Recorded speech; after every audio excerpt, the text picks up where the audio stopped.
आवाज कहाँ से आ रही है? Backstage. Shivani, can you tell them the session is starting?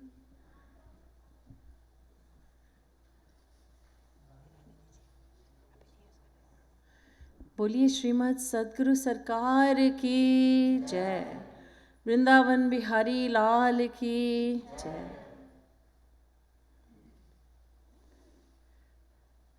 Can everyone gather together, because we have, this is a Q&A session. तो कुर्सी वाले भी थोड़े आगे आ जाइए, कुर्सी ला सकते हैं आगे.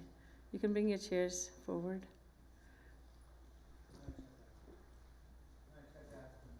Yes, feel free. So we've been having some interactive sessions at this time, and largely we've spoken about Roop Dhyan, how to meditate on Sri Radha and Krishna, and we'll do a little Roop Dhyan later on, but we'll start with a Q&A session. So I open the floor to you. We have 2 mics, and whoever wishes to ask a question, if you could go on the mic, that would be best.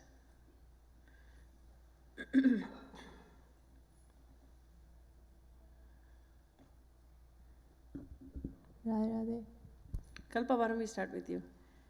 Can you come closer? Maybe everybody can come a little bit closer. It's a nice cozy group. We'll just leave the carpet without anyone on it, but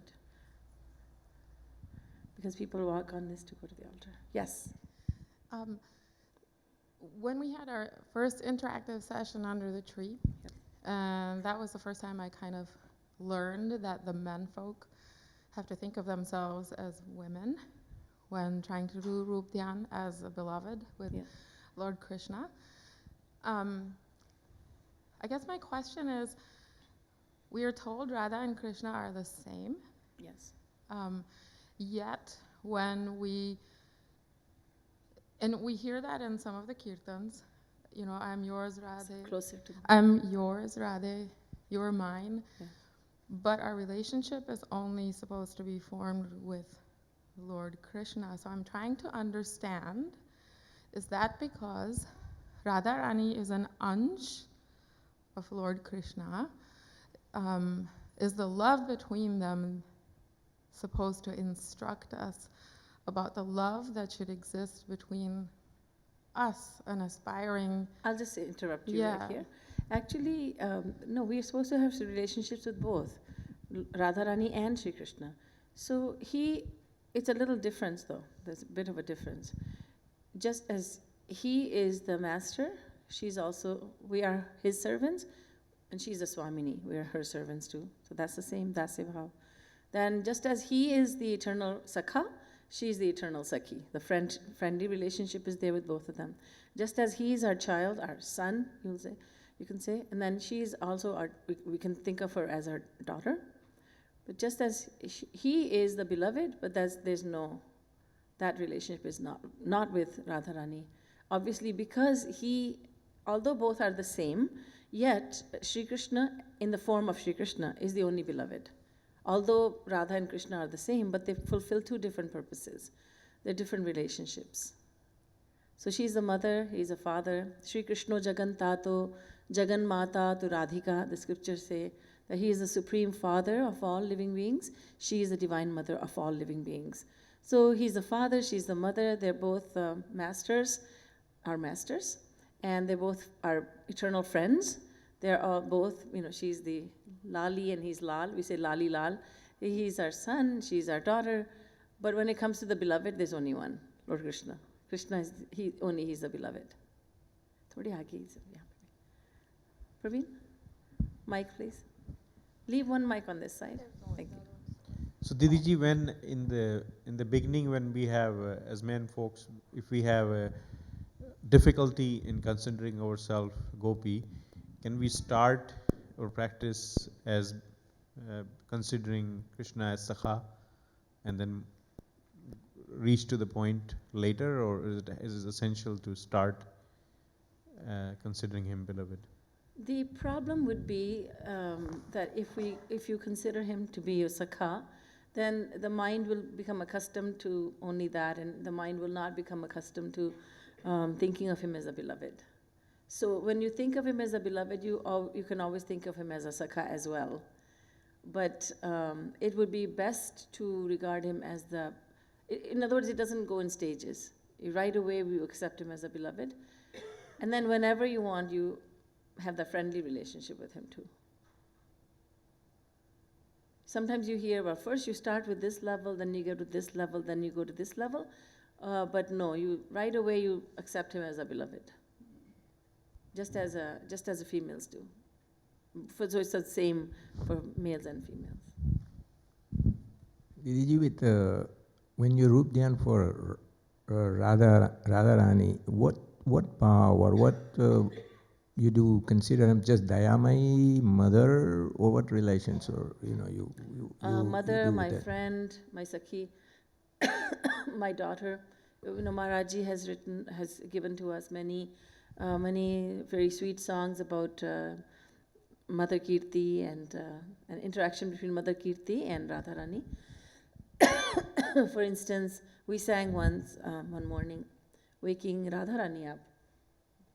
Meri pranan pyari jagre. So Kirti Maya is waking Radharani up. So we can think she's my daughter and I'm waking her up, or I'm taking care of her.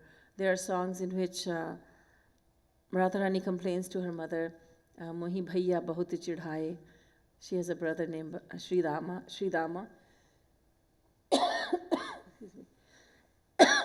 And he teases me a lot.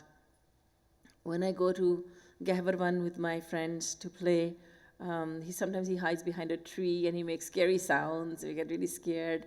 And then he says, I'm a ghost. And there are many pastimes of Radharani as a little girl. So you can think of her as your daughter as well.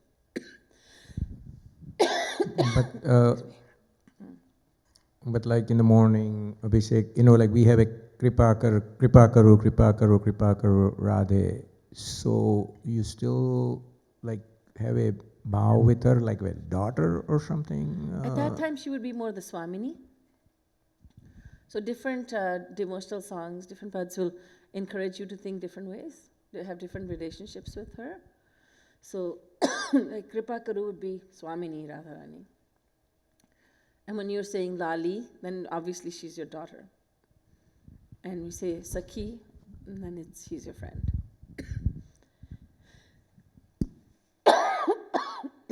Thank you.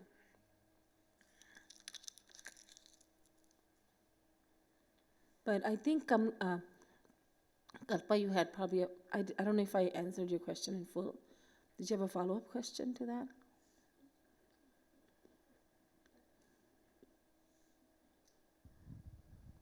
Yeah, so yesterday in Maharaji's lecture, we heard about how the real and one and only love should be with the Lord, not even your parents, any family member, children. So I'm trying to understand, maybe we're talking two different things, love versus attachment. Exactly. Love is one thing, attachment is another. So then, I guess it makes me feel like a fake, because how do you be present in life to your family members in a way that is passionful and meaningful and real so you're saying try to leave attachment out, but still be passionate and loveful of them? Yes, that is exactly what it is, that, you do your duty well. Don't do it half-heartedly, do it well. You have children, so you be a good mother, a very good mother. And when a mother does her duty towards her child, then she does better with her, then she's a better mother than if she's blindly attached to her child. And then she will forgive, and she will forgive all the wrongs, and she won't say no. Sometimes, she might think that, saying no means I don't love the child. So the attachment will make her spoil her child, whereas if she does her duty, but then that doesn't mean she doesn't show affection, and that it's fake affection. That the attachment will get in the way of duty. And Lord Krishna says, do your duty in the world, but love only me. So that doesn't mean being hard-hearted and saying, you kids, get away from here, you're not really my kids. You're doing your duty towards them. Part of that duty is to give them affection, because otherwise they'll be starved. Emotionally, they'll be starved. But knowing fully well that these children have been given to me by God, and try to see Lord Krishna in them, try to see God in them. And it's my duty to develop their divine nature, these children. The greatest duty of a parent is to encourage a child towards spirituality. Why? Because a lot of people say, now, many people, I'm amazed at it, but many people say, I don't want to send my child to any Hindu camp. Why? I don't want him to become a Babaji, because there's a misconception there. So you take a child towards spirituality not because you want him to become a Babaji or, an ascetic and he's going to leave home, but because you want to do the best for your child. You want your child to learn spiritual principles so that your children may learn how to be good people, so that they may learn the difference between right and wrong, so that they may get the basics of life, right? So they may learn the art of living a purposeful life. So that is the greatest duty of a parent, actually. So you're doing, while you do that, you're fulfilling your duty, and you, for yourself, you are loving God, you are looking at these as gifts from God, and you're taking care of them. But that attachment is not healthy. The love should be for God, and the duty should be done towards family members. And they don't know that children are not going to say, oh, my parents are so detached from me and they're not attached. And because that attachment and detachment is from the inside. And you're doing your duty, and you could be the best. You could get the best mother, best parent award, because you're doing so well. Your duty is being done in such a wonderful way, but you're doing it without attachment, which doesn't show on the outside. I have one more, but I'll wait. You go ahead, it's okay. So, yeah, I like the term puny intellect because I really feel that way.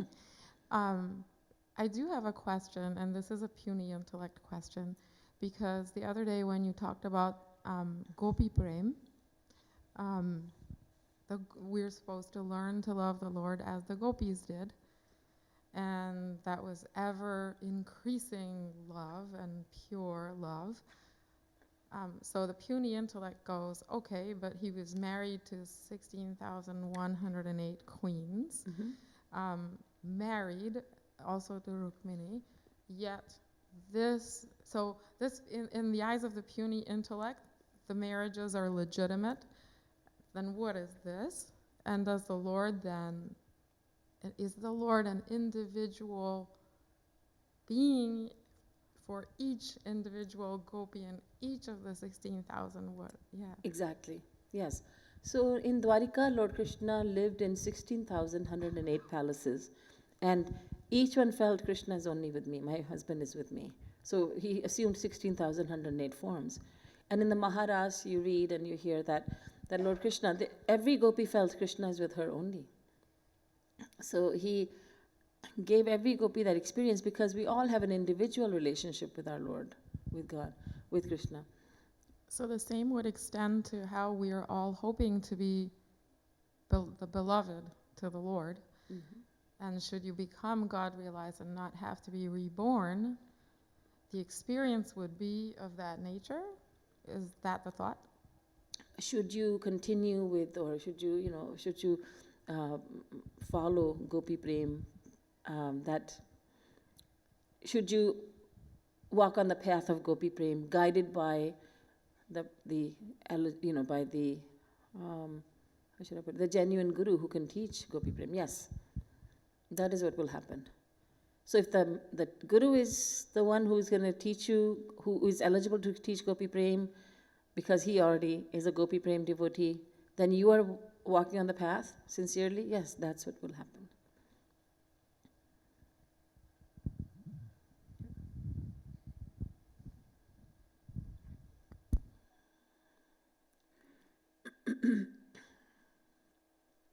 Yes, Nishtha.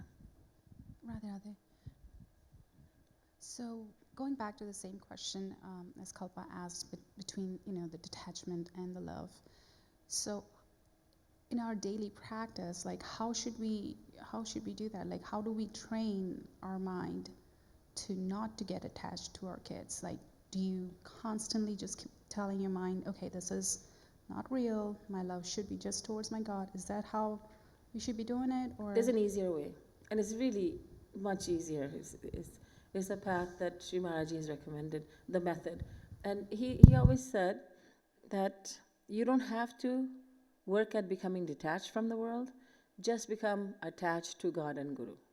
So when you attach your mind more and more to Lord Krishna and your Guru, then you don't have to think about detachment, because the mind will become automatically detached. If you try to become detached separately, it's a painful thought even. I mean, even the thought is painful. Like, how do I detach myself? And it's scary thought. I have to detach myself. Especially for parents, when they say, I have to detach myself from my babies. How do I do that? Can't do it. No. And the good thing is you don't have to do it. The more attached you become to God, the less attachment there will be to the world. So it's a natural process, and it's really painless in this way, because you're not concentrating on detachment at all. You're just becoming more attached over there. So when you do your sadhana, and I spoke about karma sannyas and karma yoga sadhana, just a daily dosage of devotion, daily practice of devotion in two ways. While working in the world, yet at the same time thinking about him, and then letting go of all your responsibilities for an hour or so, and then training your mind to think of him. These both practices will lead to perfection. Yes, so detachment will come by itself. You won't have to think about it. So it's much easier, right?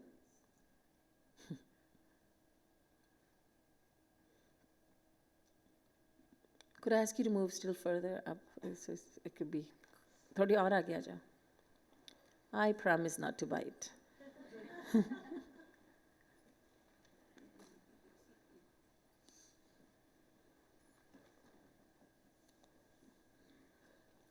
So if you have a question, just raise your hand and Shivani will give you a mic.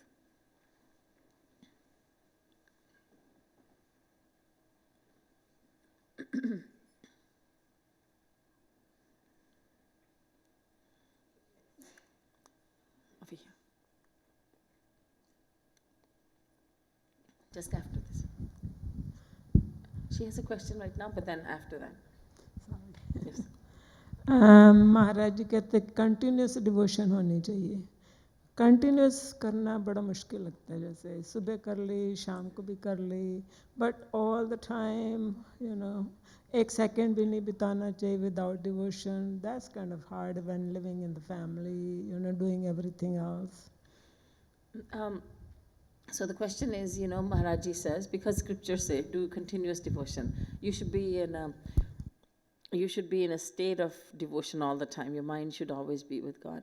It can't happen overnight, of course. But all that, what we can manage, that's too daunting. Like, how can I think about Krishna all the time when I'm hardly ever thinking about him at this point? So it can't happen overnight. And scriptures and gurus, they never say something we cannot do. So what they mean to say is that you practice every day, and then through practice you'll come to a point one day that you'll be thinking about God all the time. So just as with every other aspect of our life, we practice first and then we become better and better at it. So yes, eventually, again, we won't even have to think about it. Because of diligent practice and everyday practice, it will happen that we are thinking of him all the time, just like the gopis always did. So it comes with practice. And then not only practice, but then grace is also coming on from that side. From our side, there's practice. From up above, there's grace falling. And so that's both effort and grace. It can't be just the grace of God. Otherwise, God would have graced all of us. Why didn't he grace all of us? And why aren't we all thinking of him all the time? And it can't be just effort, because it's not a human thing. We can make our human effort, then God has to step in जो तू धावे एक पग तो मैं धाऊं 60, तू एक पग तो चल मेरी तरफ, मैं 60 कदम दौड़ते हुए आऊँगा तुम्हें मिलने के लिए. The life is so short for us. To me, I feel like, Right. that how can we, get there faster, before we die, Yes. And everybody has to think of that. We have a Yeah. short lifespan. So when we really start thinking this way, life is short, then our efforts are increased. Then we actually cut out a lot of things that, like we were talking yesterday, I was talking to you about yesterday about avyartha kalatvam. We then examine our daily lives and then we think, where can I save more time? Just like a greedy person in the world tries to save money. Okay, I go there, it's $10 less over there, it's $50 less over there, and there's a sale over there, there's a clearance over there. And so just as a person tries to save money, we should try to save time.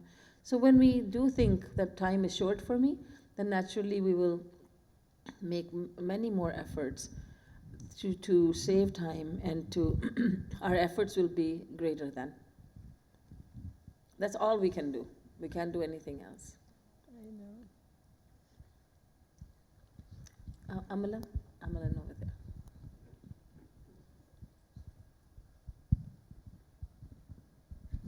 Didi Ji, I would ask one question. What is like Gurudev told, like when pralay happens, then Krishna remains only by himself, nobody else remains. Where are the all bhaktas gone? They also in the sleep mode, or they also enjoy the bhakti? Everybody's all inside of him, in the Mahodar, in the unlimited stomach of Krishna. So he absorbs all, universes, depending on what kind of pralaya it is. But all the souls go inside. They merge within him, and then he reveals them again. They go within him, and then when it comes time for creation, he reveals them once again. Yes, that's I understand. But my point, difference between the bhaktas like Tukaram, Tulsidas, Surdas, Kabirdas, Mirabai, all those gopis, They're already in the divine abode. they don't feel that pralay happened. They always feel that devotion for Lord Krishna. That's my point. Plus, they're already in the divine abode. They're not affected by so this. they're not affected by. Okay, that's my point. Was okay. Thank you. Welcome. No, I'm okay. Like just a little bit. And I'll go like this again. Yes, Richa. That's okay. She's a good runner.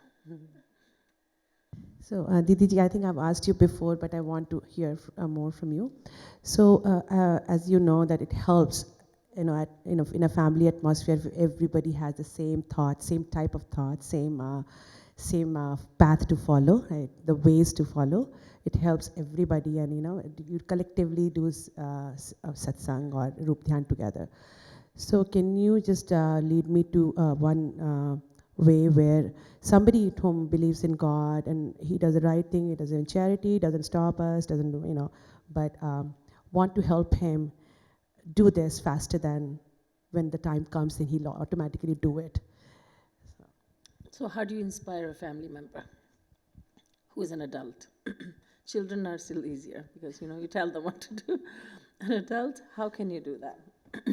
Has anybody been able to inspire an adult in the family? Has it happened? Maybe it's okay, Vivek, you have?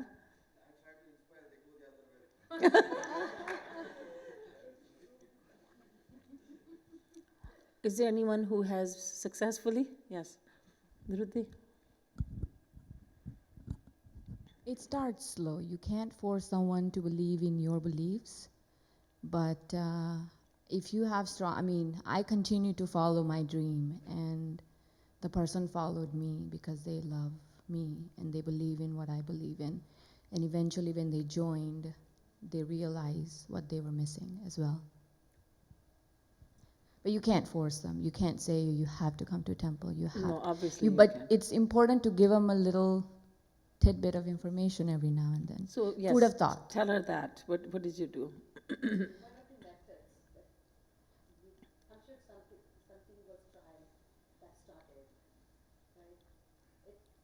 I mean, every individual is different, right? Every household practices are different, but I mean, I kept chanting in the house with the kids, you know, the prayers normally, what you do. That's what she's looking for. Yeah, I mean, attending the camps, attending the retreats, whether the person chooses to come or not, it's like they'll eventually follow, right?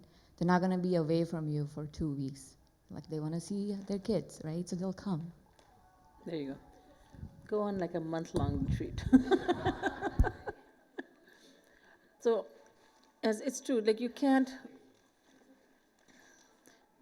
force an adult. Of course, you can't even force a child, but you know, you can still twist a child's arm. But an adult, you have to let them see you doing it. Maybe it will rub off. Just like a mother doing devotion at home, that rubs off on the children. It does. Sooner or later, you know, they start saying, "Oh, that's music is calming. Can you put that CD on, Mom?"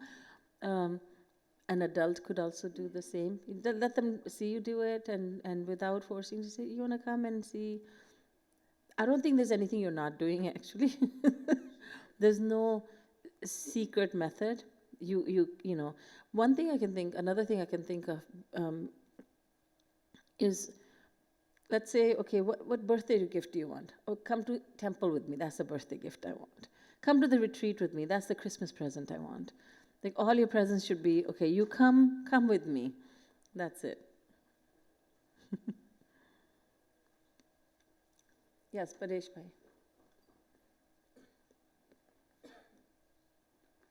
I know, I'm talking on the same reference as what she mentioned. I'm talking about my perspective. My father, when I was young, my father used to put bhajans 6 in the morning at loud. At that time, radio was the main thing. There was no TV, nothing. But I hated it at that time. I didn't like that, but as I grew up, I mean, after 20, 30 years, then I said, automatically I started liking bhajans, and that's how I came to this point over here. So it rubs off, as Didi Ji says. Yes, see it more. Yes, yes. Yeah, both of them have said the same. You just have to, they have to see it more. I think every individual has a soft spot. You have to find, because the organization offers not just devotion to God, but seva, right? Everybody can, all of us have unique ways that we can offer to the organization. It's a good point, like maybe through seva, maybe not through Roop Dhyan or bhajan sessions, but seva. It's a good point, yeah. Aajo seva karo. Actually, this happened, that there was a young lady and young man, young lady, you know, they're both husband and wife, and when she was in India, he was coming a lot to retreats and everything, and he said, when she comes, I won't be able to come, because she's not interested. She doesn't like this sort of thing. Well, she came back, and then she got involved in seva. And so she was in the kitchen a lot. From the kitchen, it didn't take too long for her to come to Kripalu Bhavan. And then she was sitting and enjoying the lectures because she never gave it a chance. So she started with seva, and then she ended up with satsang. A lot of you know her, you know, so she's wonderful, wonderful. But she didn't know what she was missing. How could she have? It was just like, my husband is involved in some group, and a lot of people say, you know, it's fear of the unknown. It's a cult, not even knowing what a cult means. That, you know, what is this? What is he involved in? Is he going to leave me? Not that she spoke to anybody about this, but the fear is there. Is he going to leave me? Is she going to leave me? He's getting too interested. I don't like this. There was nothing that she didn't know anything about it. But it was like, I don't like this. When she came and she saw, and she liked the people who were here, she saw they were doing selfless seva, and, you know, they're not getting paid for it. They're just coming and giving their time, sacrificing their time. And it did make an impact on her. And soon she was coming here. Yeah. I missed a little bit. I had to step out, but my problem is language. You know, in my family, the younger generation, my husband, he doesn't know Hindi very well. and my kids don't know Hindi very well. So encouraging him to come, I'm not too good anyways myself, but I at least try to do a little bit. And in Columbia, South Carolina, the temple over there doesn't have anything in English. Oh, So Hindi. when we go to temple, he would come with me, after 10 minutes he was bored. And I understand that if I go to Tamil place, I won't understand a word. How can I do that, like when we go to temple, or, I want to go and attend the service, but he's bored, which I understand. So that's our challenge. Right, that is a challenge, because if you don't understand, so what rituals are done over there? Yeah, they'll have, they'll have a whole South or, Gujarati stuff, so they have in their own language, but they don't have English at all. I suggest that, since you're not too far from here, come here more regularly. Yes. But it's, it takes about a good 4 hours, and I know it's not too far, but No, I don't mean every week even, but come, come maybe once a month. People travel that much for the sake of a job. They do. So it's, I think it would be like it could be a special event, like, okay, we're all going. And your son is so interested in being here. he loves it. He loves. I don't think he ever Yugal Kunj. says, I don't want to go there. He loves Yugal Kunj. And absolutely. he just, and you told me yourself that he's picked up so much. But just as he has picked up so much, I have to say you will also pick up so much. And it's not just for children, it's for adults too. So, and then you and your husband, the whole family will, you're 4 of you, 2 of you and the 2 kids. I would say definitely come here. And I just want to say, for a lot of, the older generation, it's might not mean so much, but for us, my family, it means so much that when you have in English lectures. Yes. Because for younger generation, that's what's coming up. For kids, for older, when we have in English, that means a lot. Language should not be a barrier. Yes. Right. True. It's necessary. I mean, how We can you live give a here. lecture in Gujarati or Hindi, or Tamil or Telugu? The kids are not understanding that. They could understand maybe the Hindi in a Bollywood movie, but Right. that's not the same vocabulary. It's a They'll understand words like muhabbat and like, and if I say bhakti, they'll say, what's bhakti? I understand They'll go muhabbat. Hindi movie in a theater and they'll understand that, Yes. but they won't They understand. won't a understand lecture. pravachan Right. Hindi, movie Hindi. So. And I wish more temples would do what you're doing, English, more involvement in English for temples. I wish too. And I have been to many temples, and wherever I had an opportunity to speak to the executives, I said that. I said, first of all, you should invite people like me more often. Not just me, I mean, people like me who can speak in English and who can actually make sense to the kids. And you should have a budget to invite us, and it doesn't need to be a huge budget, but just, or at least time, budget the time so that you can invite us, rather than doing fundraising all year long, just fundraising and rituals all year long. This is needed. How else can a person learn if they don't get to hear lectures? And if we don't involve little kids now, they're not going to be involved later when they get older. Absolutely. And another thing is that it's not just a temple where English is spoken. This is a temple which is guided by a Jagat Guru. So you're not going to find that, many temples like this.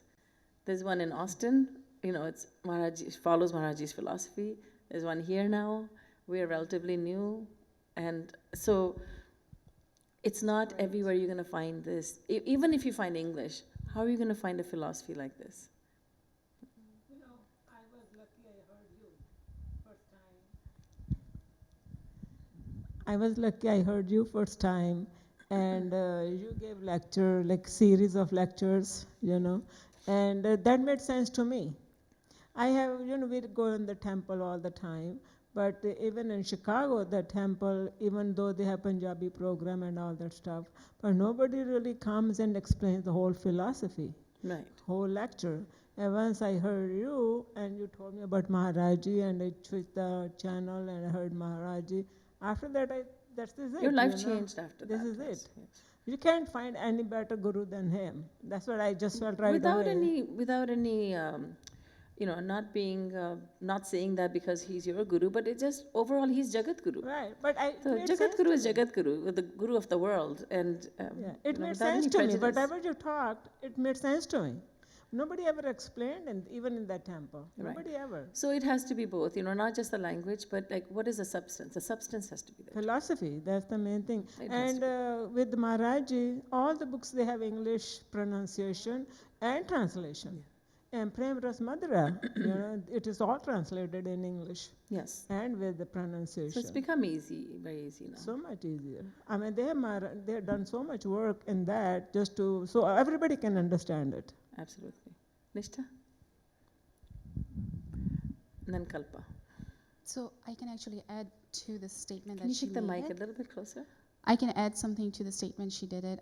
We have audio resources on our website. So if your kids Thank are you. See, I interested, knew I was forgetting something. Yes. yeah, because that's what I do. There's a lot of bhajans and kirtans, and of course some lectures from Didi Ji and other swaminis, and Yes. so there is an option. If you don't make it to the temple, just have it. Your When you kids or can't family come, the listen weeks to. you can't come. Yeah. This Kripalu Bhakti Radio. Thanks for reminding me of that too. That we have a lot of resources. Go to yugalkunj.org, radhamadhavsociety.org, and you'll get so many other links. Also, Maharaji's lectures and my lectures in English, and like Nishtha said, many of Maharaji's other preaching disciples, and all of them have a different thing to offer. Same philosophy, but in a different way. Everybody's an individual. So there's a lot available.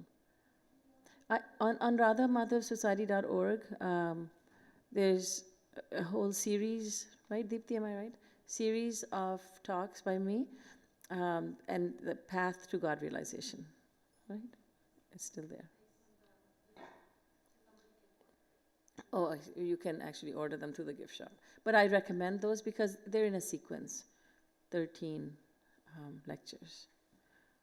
And that just gives you, like, from A to B to C, the resources are there. There you go. Live broadcast also. Yes. Right.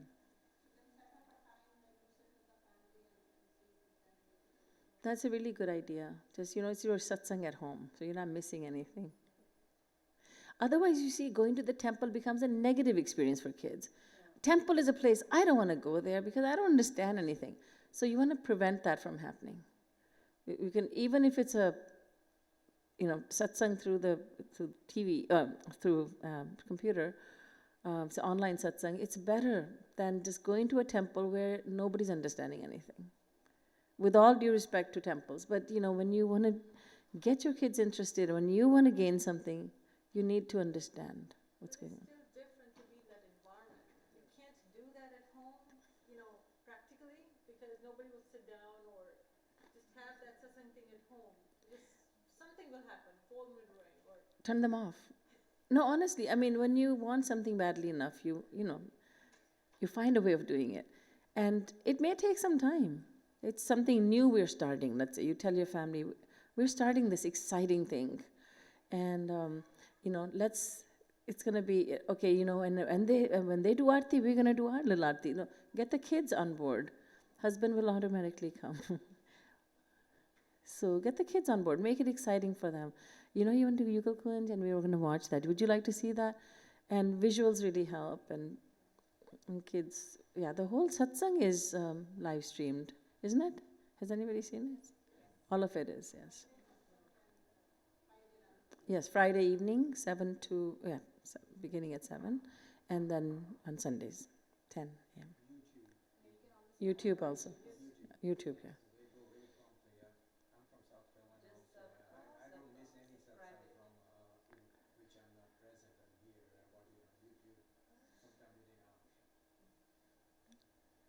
Kalpa?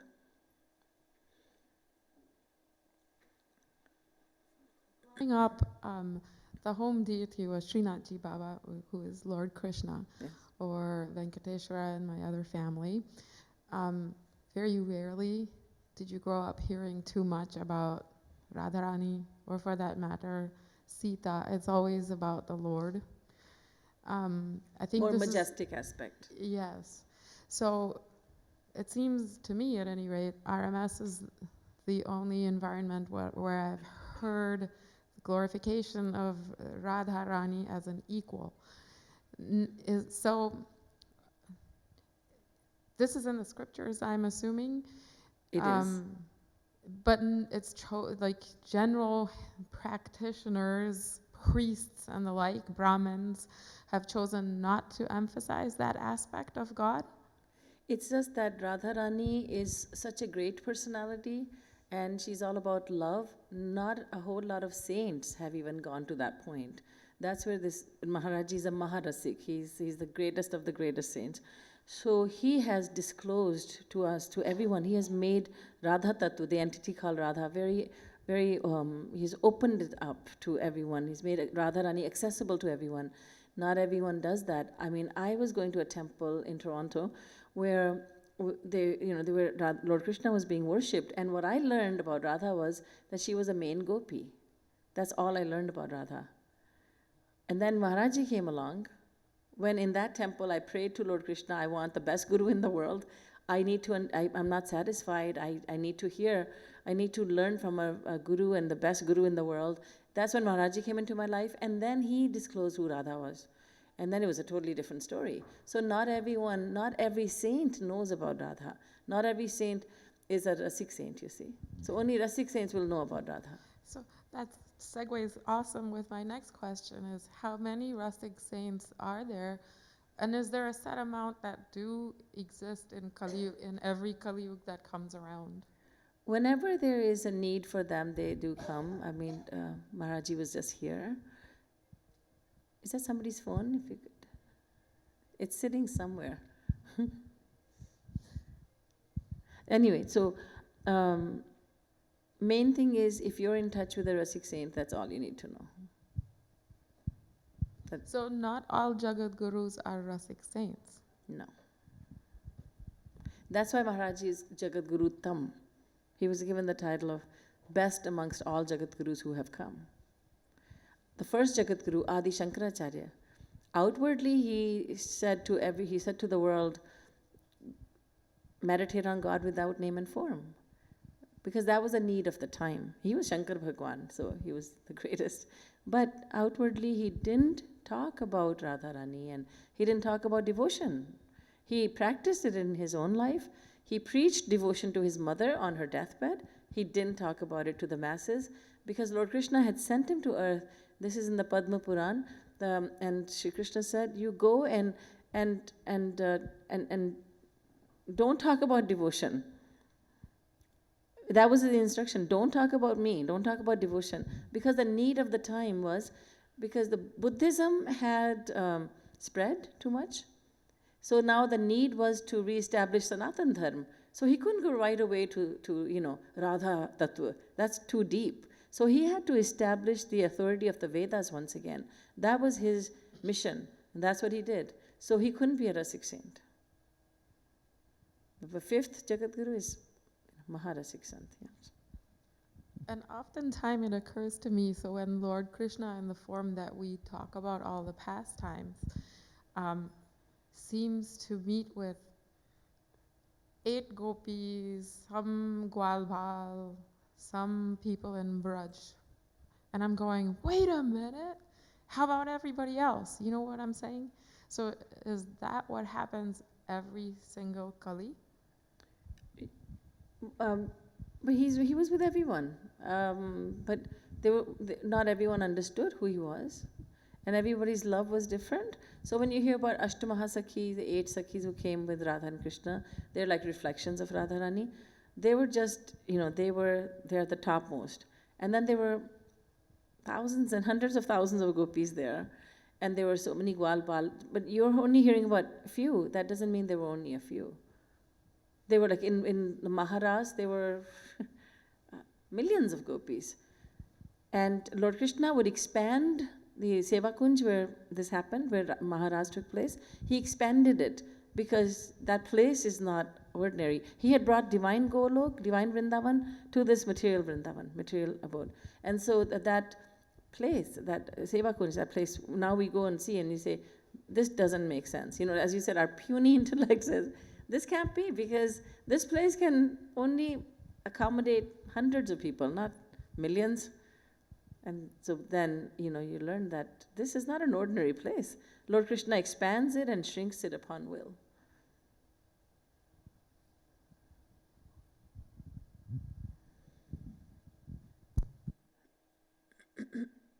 Nishta? So how long actually the Maharas went on? I know it was like one Brahma Yes. Ratri, Yes, something like that? one night of Brahma. It was like well, Lord Krishna took millions and millions of nights, and he made the whole world experience that only one night had passed. Only a few hours had passed. But for the devotees, for these gopis, it wouldn't have been sufficient that just he's with them for just, you know, few hours, just for one night, duration of one night. So for them, it was one Brahma's night, like millions and millions of years. But for the whole world, it was like one night had passed. That's it. That's something that only he's capable of doing. Two different experiences for two different sets of people. Paresh bhai? I'm going through this Radha Govind Geet, and I'm in a part of that Gyan section. Yes. It's very difficult to understand. Just skip it. Go to Bhakti. Skip it. If it's complicated, just go to Bhakti. Because I was hoping that somebody, Well, you can ask me questions on it, but I don't know which ones. But it's all the language is a little bit hard to understand, some of them. I can I can tell you at a later time. Yeah. If you ask me, I can tell you. Thank you. That's what this shows you. It's a difficult path. Hemlata aunty.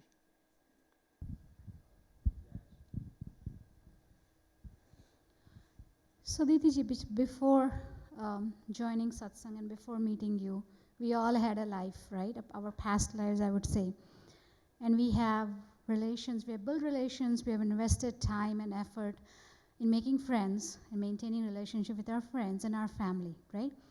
As we are moving further into satsang, we realize that we only have 24 hours in a day. Yes. And we are spending time towards satsang. We are spending time not only doing devotion, but maintaining relationship with our Milwaukee Satsangi group, right? And that's taking time away from our friends and family with whom we have invested so much of time in the past. How do we manage that balance? We say work-life balance here, it's like the non-satsangis and the satsangis balance. You have to, you know, what happens is that when you become, as you become more and more involved in satsang, your taste changes also. You didn't address that, but have you developed a different kind of taste? Maybe you prefer the company of other satsangis more sometimes, or is it the same? You know, sometimes this, sometimes that. I think it depends, and what I feel is that, you know, the time that we have spent with our friends, and they're all great people. Yes. If we are in trouble, they will be there for us, and we know that, right? So, I mean, yes, to your point, sometimes it's hard to balance. Like it's at a certain time on a weekend, you know, we have a satsang at the same time. A good friend of ours would have some event at their house, or they would need us for something. Then how do you balance that, right? What's your preference? And is there like a, you know, you do 2 weekends satsang and 2 weekends just spend time with friends?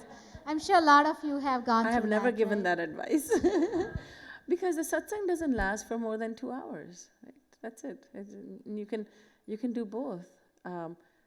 Wouldn't you say that both can be done? Because satsang is, I believe in Milwaukee, it's in the morning, right? 10 to 12, which 10 was the to 12. demand of everybody, including you.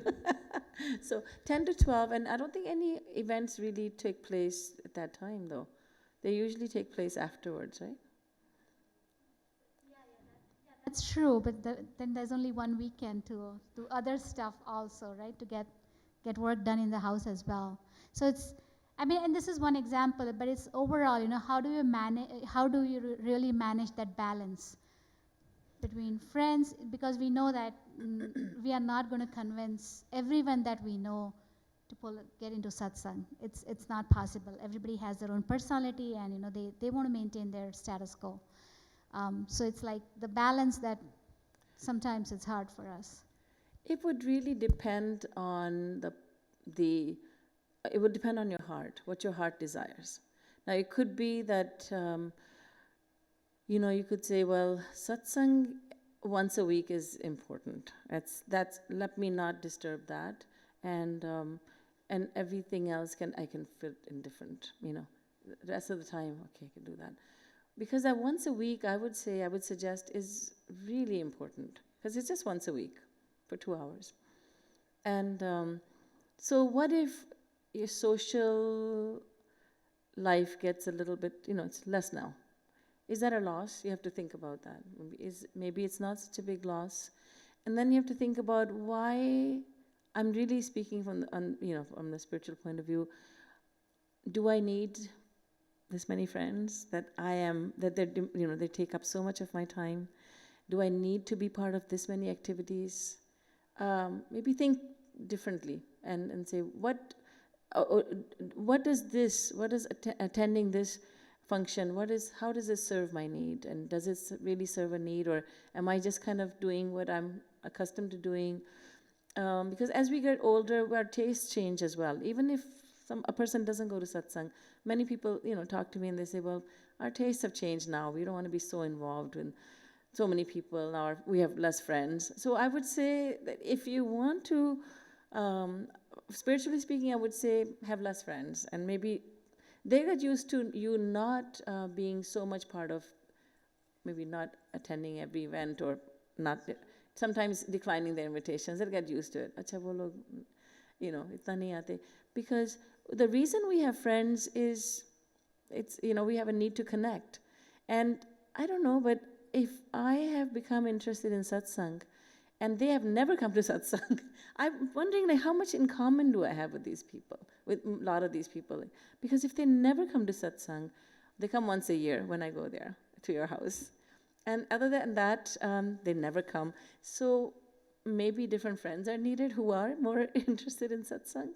I'm just saying that this is the take I have on this. That friends, I think that word is overrated.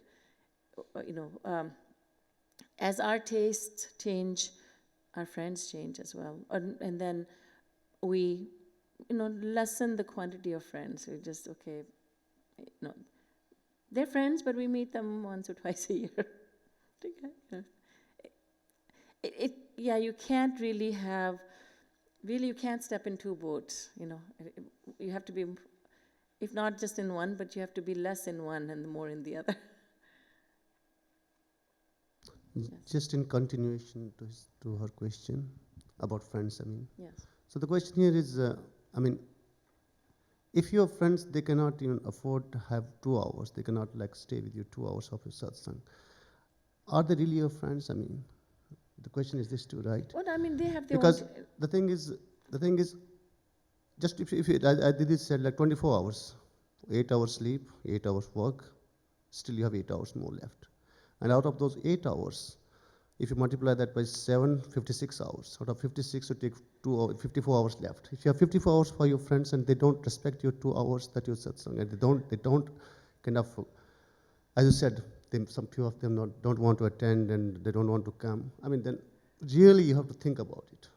Are they really your friends? I don't think they stop them from going. It's not that. No, I don't think the question is that. But my question, your friends should respect.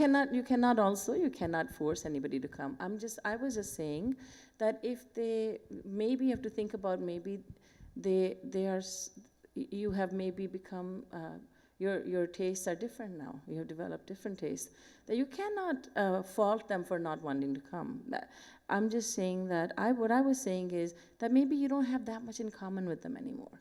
That maybe, and you need less friends, and, then you have to examine not just you, I'm just talking to everybody, because it's not just one person who has this question, really, if you're not expressing it. I mean, this is for everyone, that, as Maharaji always said, that if you want to be, have to think about what's more important in life, then you naturally have to let go of something that is less important.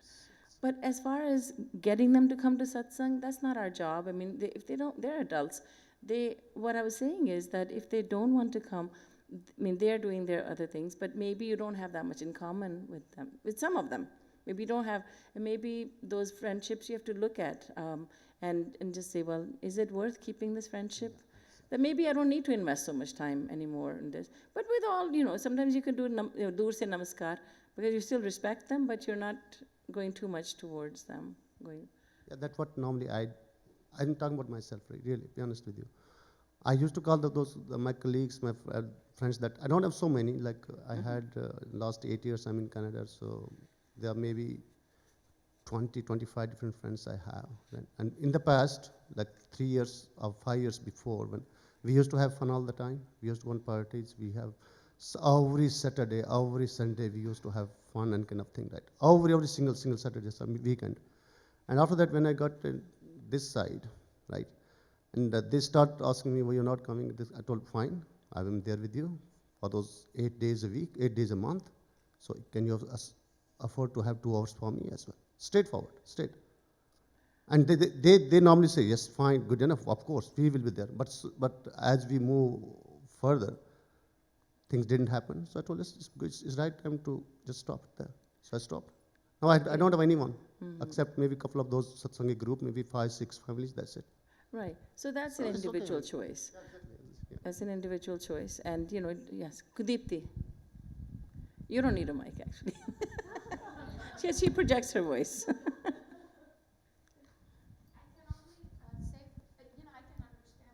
I can understand that fear of being the only one when you need some help from somebody, Yes. that you've invested that time and energy in some place.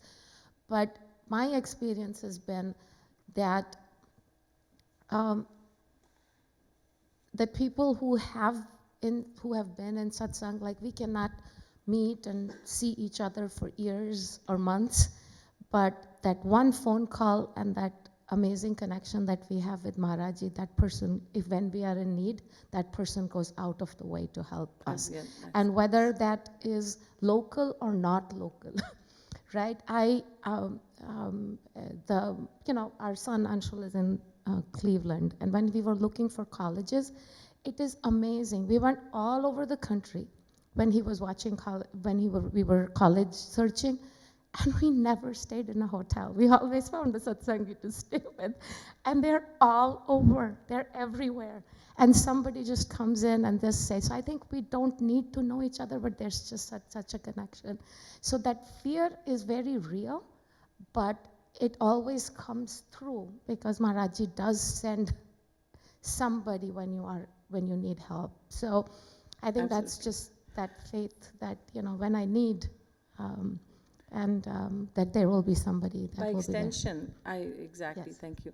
By extension, as our faith grows in God also, God never leaves us high and dry. There's just no way that faith in God, having more faith in God than in any human, that just works out. I've seen it countless times in my life since my introduction to this path, since my involvement to this path of devotion and with the Guru, that there's so much help that comes from the total strangers even, because God makes it possible.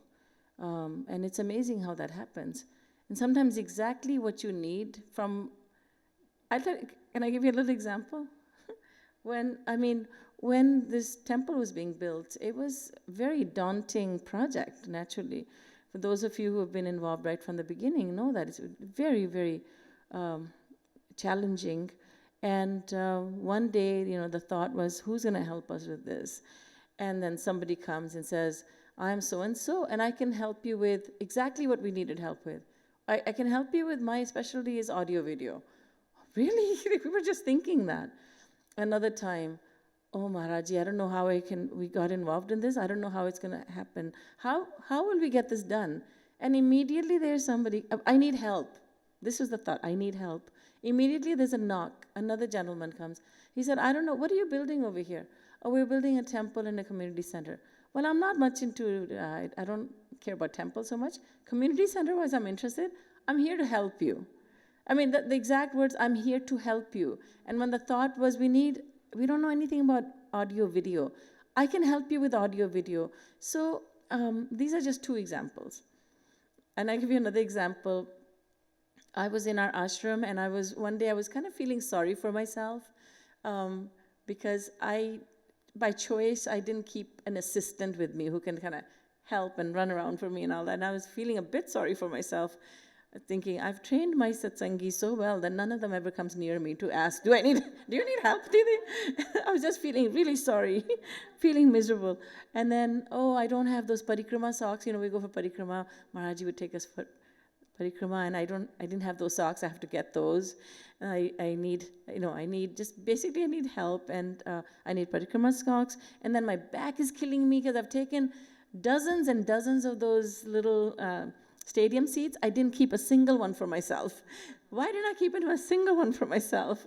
No, I want to sit without any support. And now I'm suffering so much because I'm sitting for hours. Okay, these few things I was thinking. So I come outside, and right when I'm thinking, I come outside the hall, and one of the satsangis who's in touch with me, and many of so-called my satsangis are living in Mangar. So many, more than a dozen now, maybe 25, 30, that many. And so one of the first ones, she comes up, oh, Didi, do you need any help? I see that you're sitting without a chair. I've got a chair for you. I'm saying, really, Jyoti? Honest? And I said, you don't know what that means to me. And not only that, she said, and do you need parikrama socks? I said, I can't believe this. And she said, oh, and I have some free time. Do you need any help in your room? And I said, okay, this is too much. And I just started crying. This is too much. Exactly what I thought about. So, this is, again, one small experience. But God helps in a way no human can help. I can tell you that. So if you just venture more towards satsang and less towards worldly associations, the experiences are there, but God and Guru look for our step. We take a step and say, okay, I choose to have more faith in God than I do in people of the world, as wonderful as they may be. But I will have more faith in God. And then God does deliver every single time. Once Maharaji said to one of the satsangis, Maharaji needed a hearing aid, and that was so funny because just the day before Maharaji said, I can hear each and every one of you, and there were over 1,000 people. I can hear each and every one of you individually, and all of you are saying the word Guru wrong. And every one of us was petrified. People, especially on the mic, they're not willing to say Srimad Sadguru Sarkar Ki Jai. And so they're asking, one of them asked me, Didi, can you please say that on the mic? And I said, no way. Maharaji said, none of you is saying it right. And so they would kind of cut that out even. Nobody was saying Srimad Sadguru Sarkar Ki Jai. And Maharaji said, I can hear each and every one of you individually. And jo bhi galat bolega, 12 ghante khada kar dunga. So everybody's petrified. And the next day, Maharaji said to me, and I went, मेरे लिए hearing aid भेज देना. Send me a hearing aid. And I told one of the devotees, and it was time sensitive. He had to get it that day. Somebody's leaving to go to India. And he told me later, he said there was not a single, it was the beginning of the business day. There wasn't that much money there, and he needed $300. And right away, a customer comes and buys $300 worth of stuff. Not 400, not 250, not 290, exactly $300. And so he, yes, he could have used his credit card or whatever, but just as he's thinking, I have to get that, there's no money there. And just how God and Guru work, they have to let you know that I'm the one sending this person. So this person wasn't spending $500, 1,000 or 200, exactly 300. Just so that we do tend to have little faith. So just to let us know that I'm arranging this for you. So, and as we become more and more aware of the fact that God is the one who really arranges for us to get, who takes care of our loneliness. Why else do we have friends? Right? All of us, why do we have friends? Loneliness is there, we need help, support. And the more we realize that God is the only support, not to say that people don't matter, not at all. But when we are faced with this question, who do I spend more time with? How do I balance my time? Then this has to be taken into the equation that God is the one who really helps. He'll arrange people. Whether you know them or not, He will arrange them. There was a lady, I'll tell you another example, in Toronto, and she wanted to come to Mangar, and I said, you should come with me for the sadhana program. And she said, I would love to, but I can't. First of all, I have 2 kids. Who will take care of them? I said, that's a problem. And she said, and her husband had just quit his job. He wanted to start his business. He felt that people were not fair at his, workplace and discrimination and so on. So he started his own photography business. He's just starting out. So I said, yeah, actually that just seems like, I said, but still, if you have a desire, God and Guru find a way. And next thing, she calls me and she said, I just mentioned that I would like to go, but I can't go to India. My neighbor said, well, if it's the kids you're worried about, I will definitely take care of them. I'll give them lunch. And she said, but we are really strict vegetarians. She said, I know that.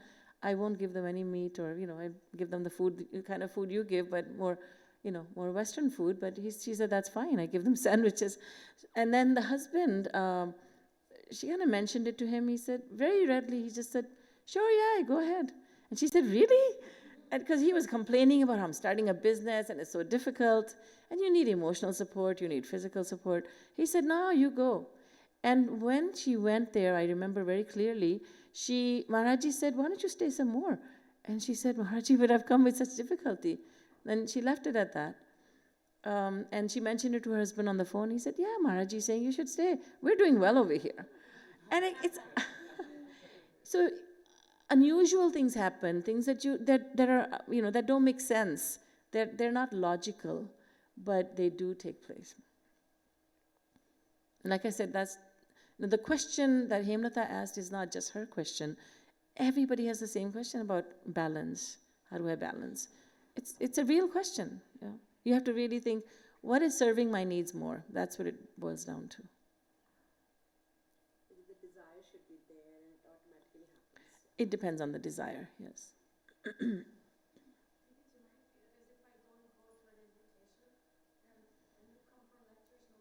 Nobody comes.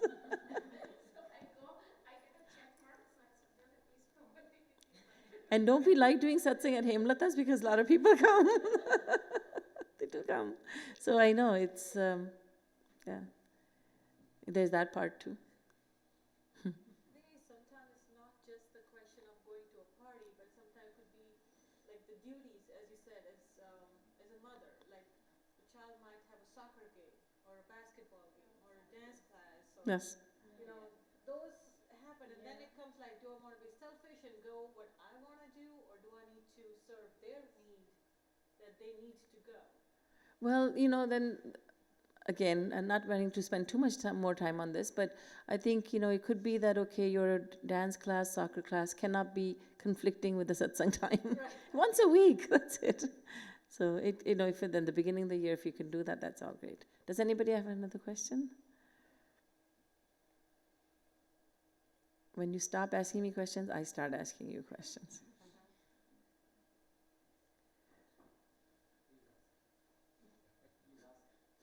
Please ask.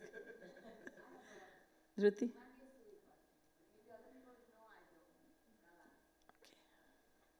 Say we attend Divinity, and there are millions and millions of gopis now, and we are all in Gokul. What is everybody doing? That's like a devotee asked Maharaji, Maharaji, what are the activities in Golok? I mean, there are only few people who can serve, right? But there are millions of devotees. But remember, there will be one Krishna for everyone. There'll be separate Krishna for everyone, I suspect. Let me not talk like I'm an expert in this, but I would suspect that there would be, just like in the Maharas, every gopi is feeling, I have my Krishna, you'll have your own Krishna. I'll have my own. Good. Don't you dare serve my Krishna. And I will not serve yours. Pushti Mark has same thing.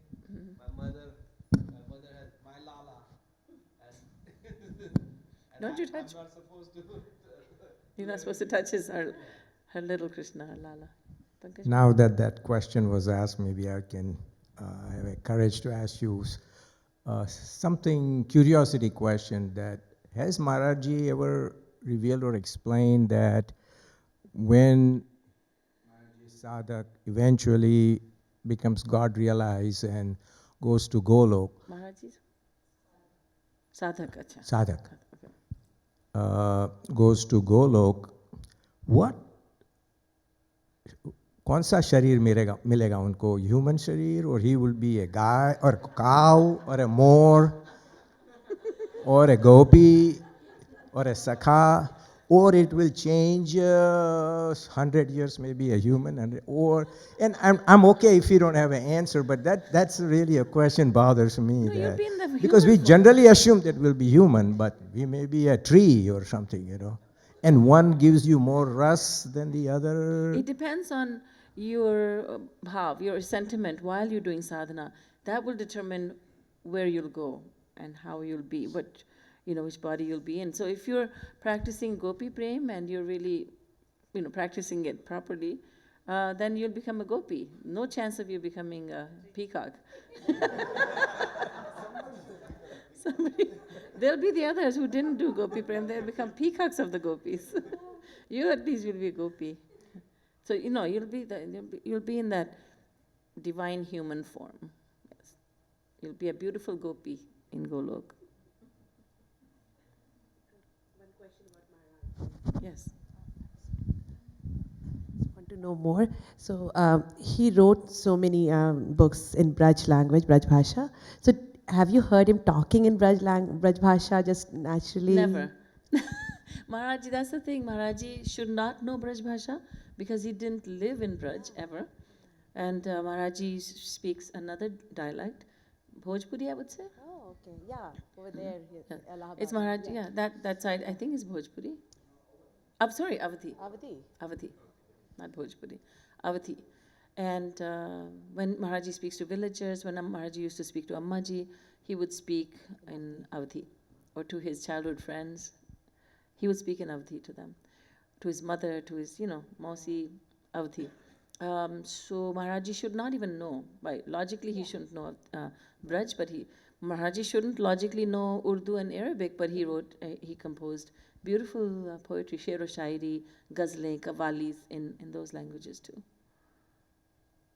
Maharaji enjoyed Punjabi songs, some of them, and then he modified, not too many, couple of them, he modified them. So he would, he knew every language really. And from time to time he would, he'll start speaking Gujarati, and he would say funny things like, mere do hi kaam hai jeevan mein, ek khana, ek sona. That's it, and he would say that in perfect Gujarati.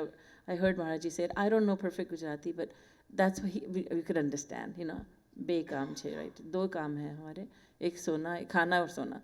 Then Maharaji spoke in perfect Punjabi more than once. And what he surprised me with is, because I know Punjabi, so Maharaji would speak Punjabi to me. If you're Gujarati, then he will show you that he knows Gujarati as well. So I can only talk about what he said to me. It was so funny. And I mean, I was coming this way, Maharaji was coming towards me, and he went like this, Kidda. That means very colloquial, very how are you? How? How's it going? Kidda. And I was so shocked, Maharaji knows that. And then he said one day, Punjabi jananiya de akal khurch randi hai. How do you know this? And then once, Maharaji was very playful, as you see in the lighter moments. And Maharaji was in the Delhi ashram, and he asked one of the devotees there, how far is your house from here? She said, Maharaji, 15, 20 minutes. Maharaji said, Acha. Oh, I'm asking if there's ever a fight over here, I can come to your house. And she said, Maharaji, well, when are you having a fight over here? Then Maharaji said something in Punjabi. And Maharaji said, what's there in a fight? Atta gundi hildi kyo? And I had never, maybe you have heard that expression. I had never heard it. But what it means is, atta gund rahi hai, istri. The woman, she is his wife, wife is kneading the dough for making rotis, and the husband complains, why are you moving so much? And so then a fight starts. In other words, you can start a fight without any good reason. So a bit that expression, it shocked me. Like that's somebody really has to know that language. It's not just atta gundi hildi kyo. Even more shocking, on Lodi Day, which is typical Punjabi festival, I was in Mukherjee Nagar I remember the house I was in, and it was Lodi, and there's a typical Lodi song. Some of you know. Sundar Mundariye, Tera ki vicharam, Dulla Patti wala. And so Maharaji, I'd heard it in my childhood, and I never knew what it meant. Maharaji ne vyakhya kar di uski. Maharaji sang the whole song, and then he said, "This is the meaning." And I said, "It has a meaning?" It was about a landlord and his daughter getting married. I never knew. Who knows? Nobody knows. And the whole thing, Maharaji just... And it was amazing. He knew every language. And then he could wear any he could look like he was Bengali. He would look like he dressed like Sardarji, and you cannot tell that's Maharaji. It was so uncanny. When Maharaji dressed like Durvasa once, you cannot say that that's Maharaji. And Maharaji would fool some people. He would just laughing, he would say, "Oh, that's my Guruji." And they would go like this. And that's Maharaji. The way he would walk at that point. And he would have Maharaji doesn't have a beard, and then totally white hair and with a bun on top, and then dressed as Durvasa Muni and sitting like this, with that little arrogant behavior of Durvasa Muni. And you cannot tell that that's not Maharaji. It's amazing. There was a devotee who took Maharaji's picture when Maharaji's wearing a pagdi, a turban, and then full beard and just like a Sardarji, wearing even the typical Punjabi dress that men wear when they do that dance, Bhangra. And one day he said to someone, and I was living in Mangar at that time, Maharaji said, "Bring beard and all that paraphernalia." And they brought it from Allahabad. Maharaji said, "It's not good enough." So they went to Lucknow a little further, and they got it from there. Maharaji said, "This is good." And he dressed up as such. And then he had those little kerchiefs you put over here. And then Maharaji stood like this, stood like that. And it was just like this Sardarji who's doing Bhangra. And so one of the devotees, Ivan and I have a picture in Toronto somewhere, but half my stuff is still there. And so he took the picture and he put it on his altar. So another devotee came and he said, "This is so shocking. Like with God and Guru's picture, you have this Sardarji there." And this one started having fun with this visitor, and he said, what can I say? My heart says, put him up there on the altar. And this one is saying, "Are you out of your mind?" Like, why? He said, "I've developed a lot of faith in this Sardarji." "Who is the Sardarji?" And he said, "Come on, this is Maharaji." He said, "Tell me, who is the Sardarji?" He said, "Why would I put some random Sardarji's photo on my altar? It is Maharaji." He did not believe it. He did not believe it. I mean, Maharaji could change the way he looked, the way he spoke, everything could change. I mean, there's a photo, some of you may have seen it, in which Maharaji looks like Bengali Babu. And his face is fuller, the eyes are different. How does that happen? There was a girl, I was actually, when I started teaching in Toronto, I went to my old campus, University of Toronto downtown campus, and my lectures were there. And so some of the devotees who were university students at that time, they had a table out there, and they're with Maharaji's picture, and they're showing a little bit of glimpses of Maharaji. And this Korean girl, she walked by and she said, "Oh, is he Korean?" Some American Indian. "Is he American Indian?" No. So everybody's seeing him differently. Is he Korean? Was the first time I'd heard that. American Indian I'd heard many times, yes. So we started with language, all right. You said something? Yeah, the Braj Bhasha. Braj Bhasha, yes. So Maharaji wrote in Braj Bhasha extensively. He wrote in Urdu, Arabic, and I mean, so much so that, and it's such good Arabic that you can't, if you know Urdu, you still don't know those words, because it's really deep Arabic. And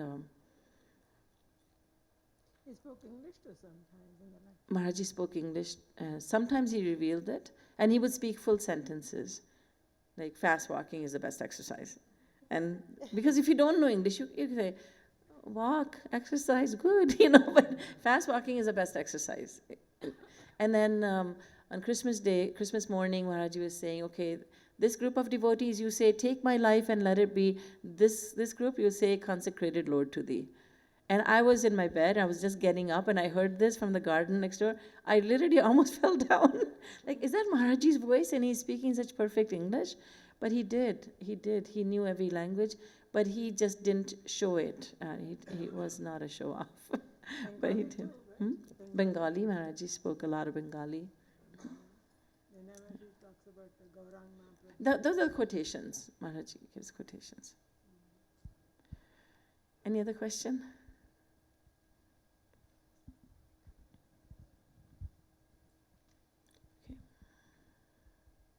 Well, can we have the guided meditation music just for 5 minutes?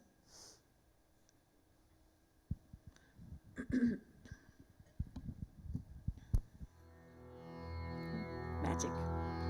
Can you dim the lights?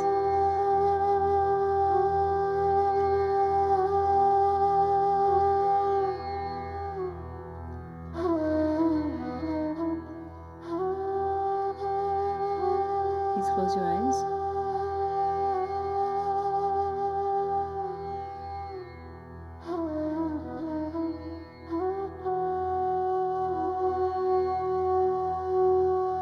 Lord Krishna is standing before you.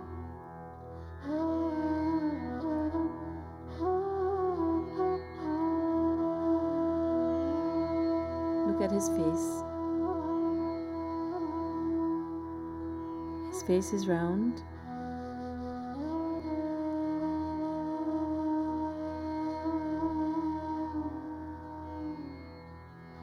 It's dark. Very lovely. Very beautiful.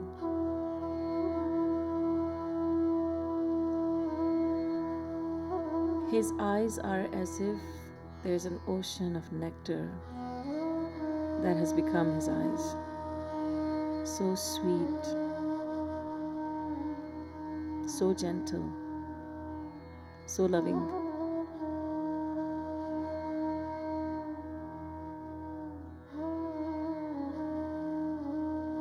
His nose is very shapely.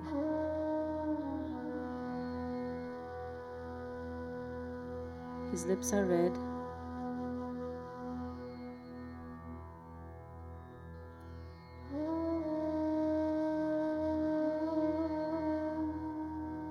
Shamsundar is smiling.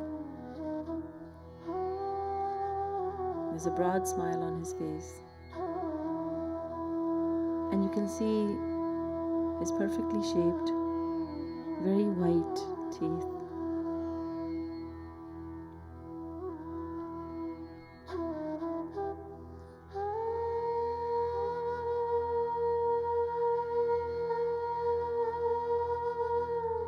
Shamsundar's forehead is ornamented by a beautiful tilak, decorated with a tilak.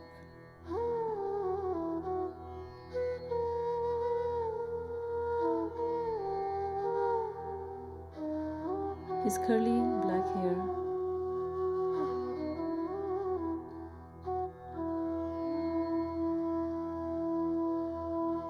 is beautiful.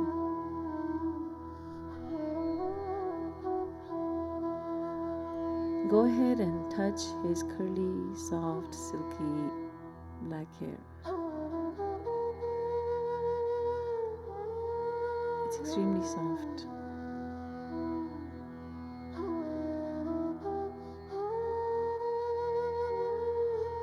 The fragrance of Lord Krishna's body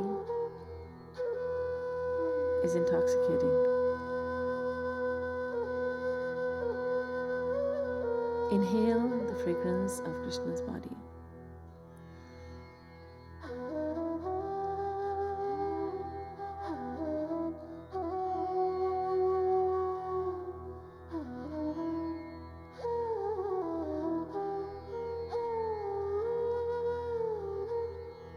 Look at the peacock feather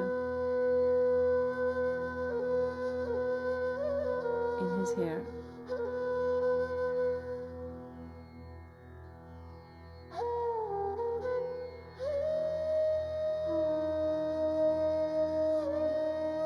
Shyam Sundar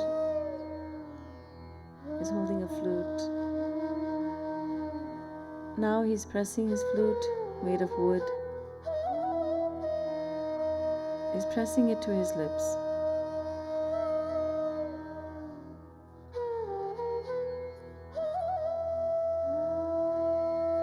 The most beautiful sound is coming from the flute of Shyam Sundar.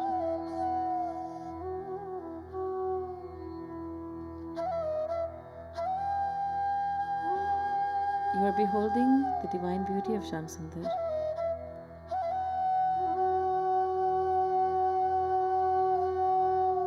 You've gotten the touch of his silky black, very soft hair.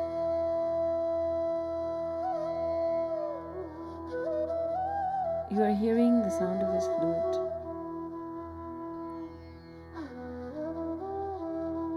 You are inhaling his divine fragrance.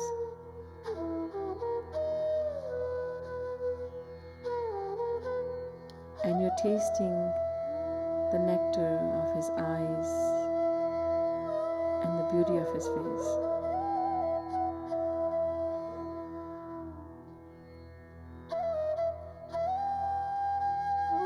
With your five senses, you are experiencing your beloved Lord.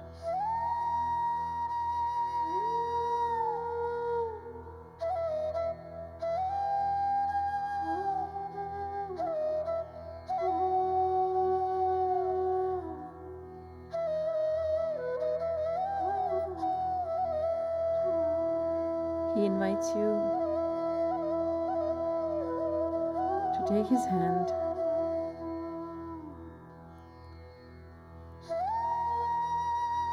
and go to the Yamuna.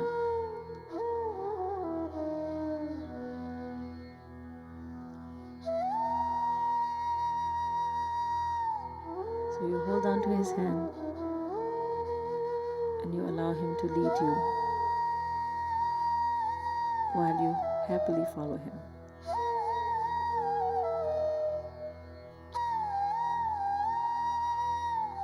He speaks with you, and his words are very kind and very sweet.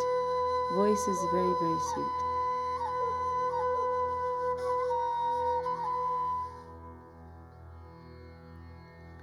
What plans does he have for you?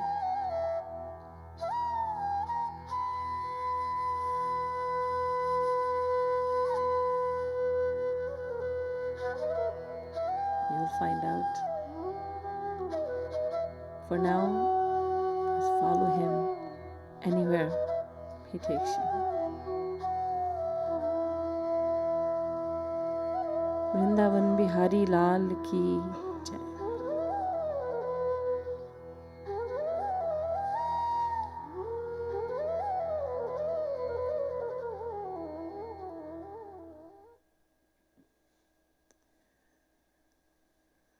That was a very brief Rup Dhyan.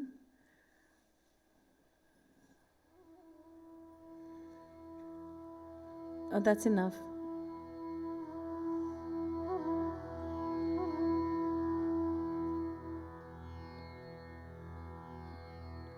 We don't need any more.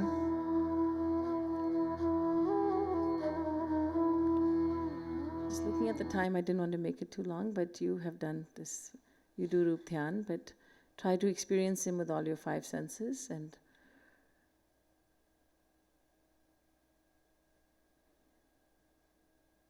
I'll mention once again that there is a very thin book titled Rup Dhyan in the Gopika gift shop. And you should get that if you don't have it. It's Sri Maharaji's words. It's one of Maharaji's lectures, transcripts of Maharaji's lecture on Rup Dhyan. And it's amazing, amazing lecture. It's in Hindi and then it's been translated into English as well. While you're there, check out the other literature of Maharaji because it will really help you to do Rup Dhyan. It will help you to know so much and it will help answer many questions as well. And of course, I'm here at your service beyond this retreat as well. If you have any questions, feel free to ask me. Srimad Sadguru Sarkar ki jai.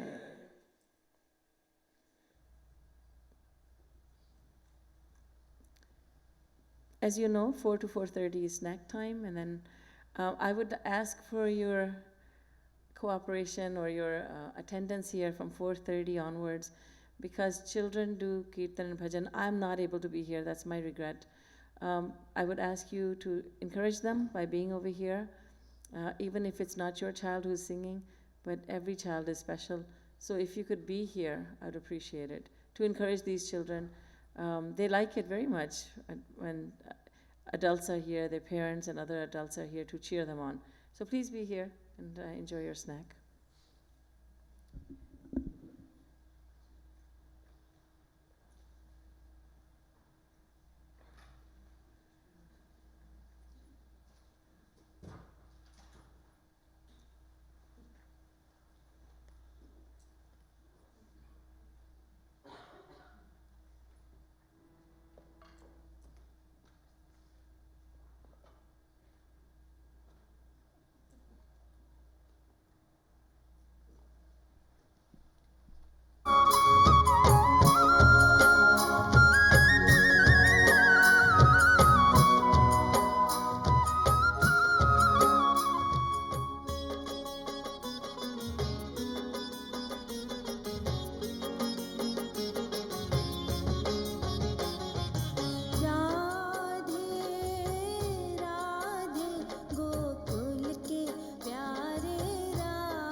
Hello.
थेई थेई Nand Kumar नचता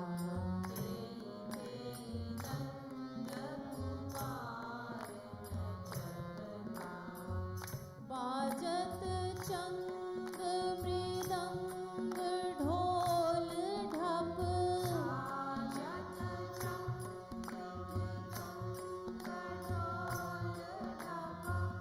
बाजत चंग मृदंग ढोल ढप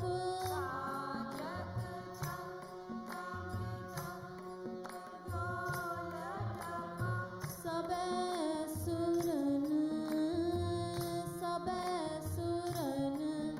एक सार नचता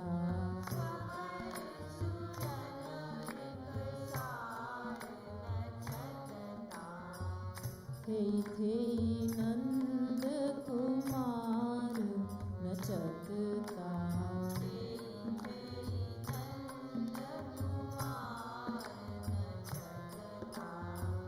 थेई थेई नंद कुमार नचता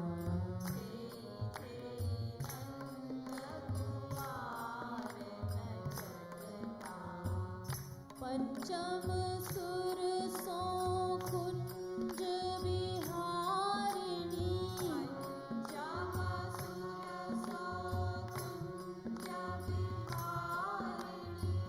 कुंज बिहारिणी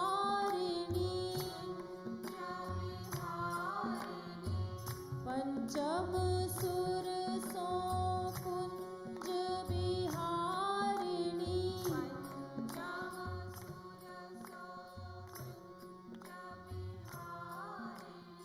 गावत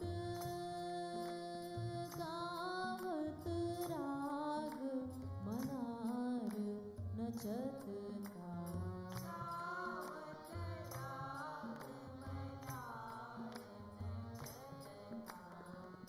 गावत राग मलार नचता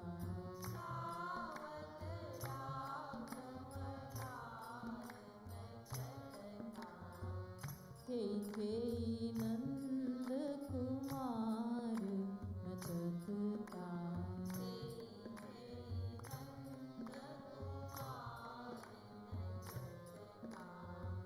कबहु विलंबित कबहु मध्य लय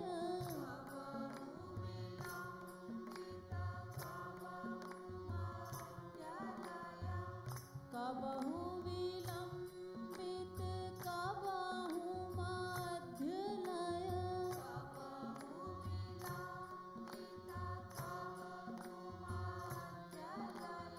कबहु द्रुत लय हार नचता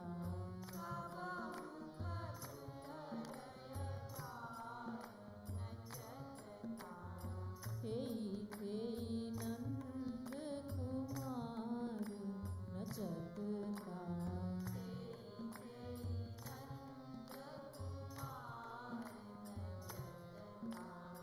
थेई थेई नंद कुमार नचता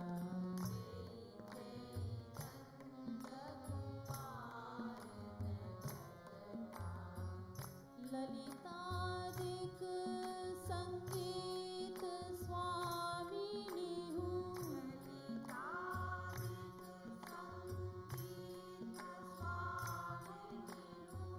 ललितादिक संगीत स्वामिनी हूँ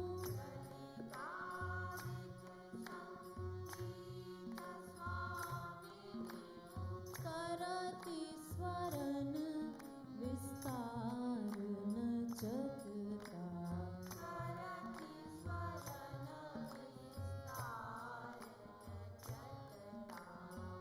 करति स्वरन विस्तार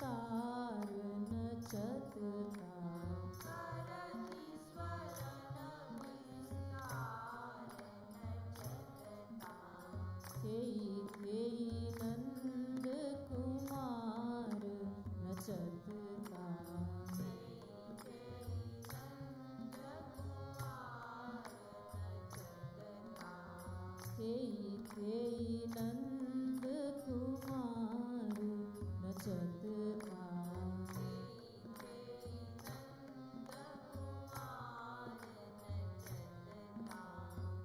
कहत कृपालु सखिन सब जय हो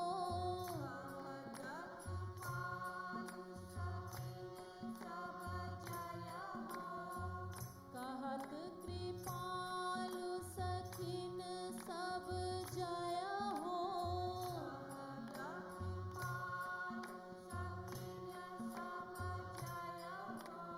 जय हो जय हो जय हो जय हो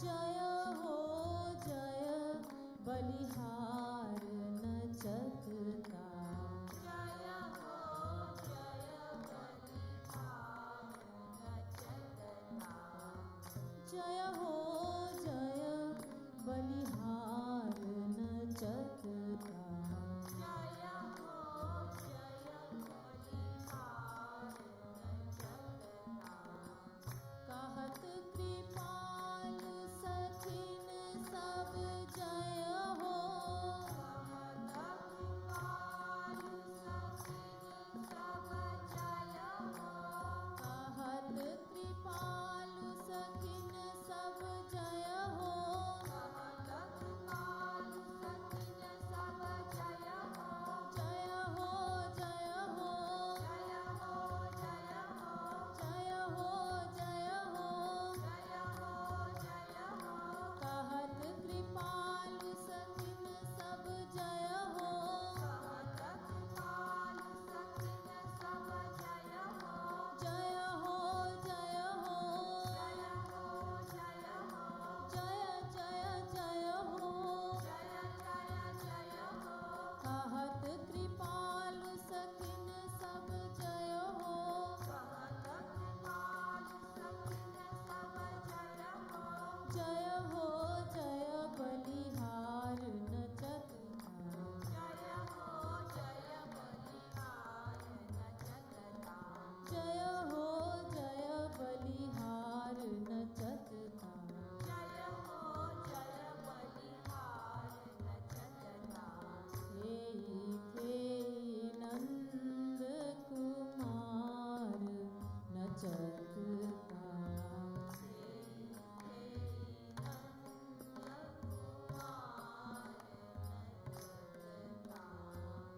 हे